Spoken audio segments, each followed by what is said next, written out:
अजीब फिक्र है शर्जीन की तरफ से।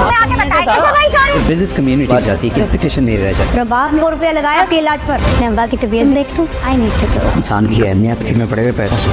हेलो फ्रेंड, रुबाब का मकसद मुस्तफ़ा और शर्जीना को जलील करके इस घर से निकालना था ताकि शर्जीना अदील से दूर हो सके, और वो इसमें अच्छी तरह से कामयाब भी हो चुकी थी। अब इसे कोई परवाह नहीं थी कि वो हर वक्त अदील के साथ रहे, क्योंकि जो ख़तरा वो शर्जीना से महसूस कर रही थी कि कहीं अदील फिर से शर्जीना की तरफ मुतवज्जा ना हो जाए, वो टल चुका था।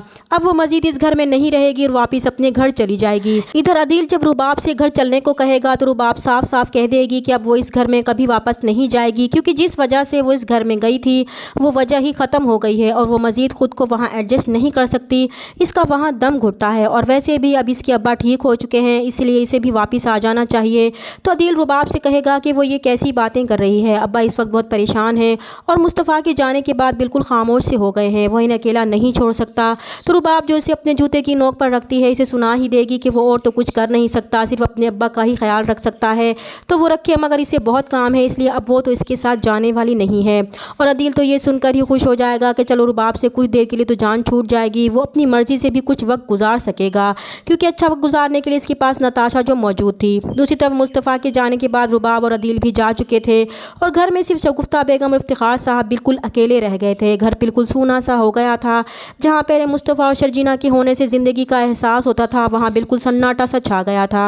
इफ्तिखार साहब ने मुस्तफ़ा को गुस्से में घर से निकल जाने का तो कह दिया था, लेकिन वो ख़ुद भी बहुत परेशान थे।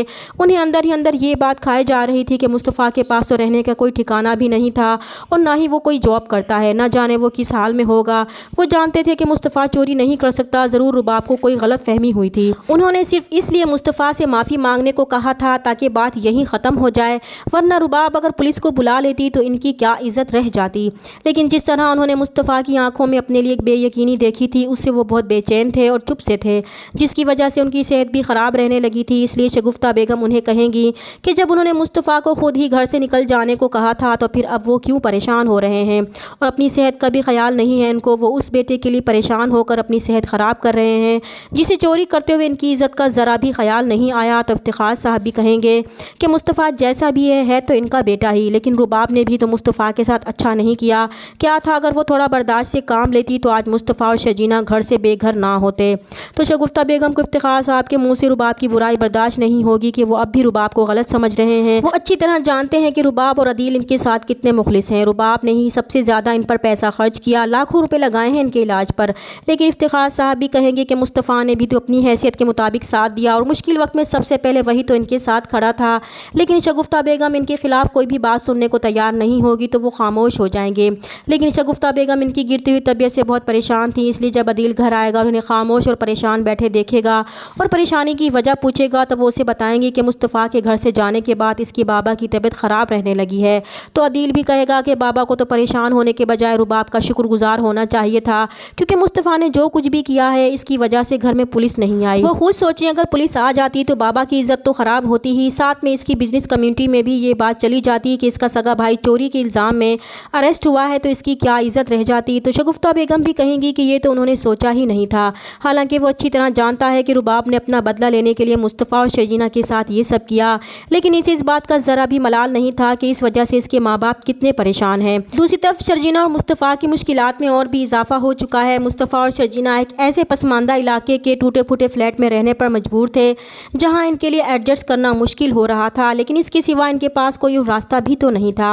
इसलिए जब वो दोनों घर की ज़रूरी अशिया की लिस्ट बनाकर बाजार जाते हैं और ग्रोसरी का सारा सामान लेकर वापस आ रहे होते हैं तो महल्ले के बच्चे इनके साथ कोई शरारत करते हैं तो मुस्तफ़ा को इनके पर बहुत गुस्सा आता है और वो उन्हें डांट देता है। तो बच्चे की माँ मुस्तफ़ा को धमकियाँ देती है कि वो उसके बाप को वापस आने दे, वो इसे बताएगी तो वो इसकी तबीयत ठीक कर देगा। तो मुस्तफ़ा को और भी गुस्सा आएगा कि बजाय अपने बच्चे को समझाने के वो इन्हें ही धमकी दे रही थी, इसलिए वो भी गुस्से में कहेगा कि आने दो। वो भी देखता है कि वो कौन से इस महल्ले का DSP लगा हुआ है। इससे पहले कि झगड़ा बढ़ता शर्जीना मुस्तफ़ा को ज़बरदस्ती वहाँ से लेकर चली जाती है।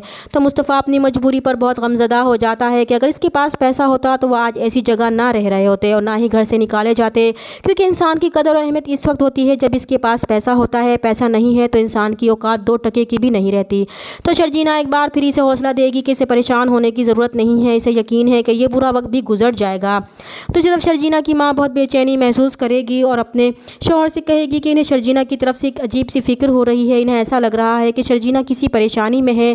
تو وہ انہیں کہیں گے کہ پھر وہ فون کر کے تسلی کر لیں، اس لیے جب وہ شرجینا کو فون کریں گی تو شرجینا بھی انہیں کچھ نہیں بتائے گی، مگر جلد ہی یہ بات بھی کھل جائے گی تو وہ لوگ بہت پریشان ہو جائیں گے۔ شرجینا کے باپ کو پچھتاوا ہوگا کہ ان کا شرجینا کی شادی مصطفیٰ سے کرنے کا یہ فیصلہ غلط ثابت ہوا تھا، ان کی وجہ سے آج شرجینا ان مشکلات سے گزر رہی ہے۔ چینل پر نئے ہیں تو پلیز چینل کو سبسکرائب کر دیں۔ ملتے ہیں نیکسٹ ویڈیو میں، تب تک کے لیے اللہ حافظ۔